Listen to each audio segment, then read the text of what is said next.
ყვარელში გურამიშვილის ქუჩაზე მცხოვრებ ამომრჩევლებს შეხვდა ახალი მემარჯვენეების მაჟორიტარ დეპუტატობის კანდიდატი ნუგზარ ღონიაშვილი. დეპუტატობის კანდიდატმა ადგილობრივებს მოусმინა წყალზე მაღალი ტარიფები გააპროტესტა და გამარჯვების შემთხვევაში მათ პრობლემების მოგვარებას დაპირდა.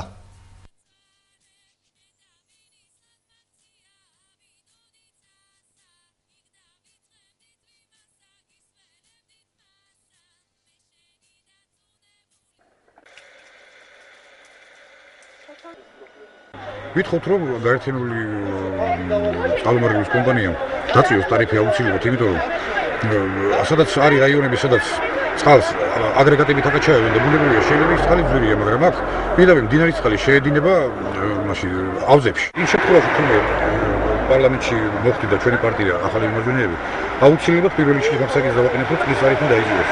ამიტომ ისედაც შეჭრებულ ხალხს კიდევ ეს ძალიან ძიმეთითად არ ნაწებოდეს წყლის პრობლემა. ერთი კვირს წინ გადავიხადეს მე ბაღჩას არ ავწყო არაფერი, ამიტომ ყოფილი ხმარ იყოს და ეკონომიურად ხმარო.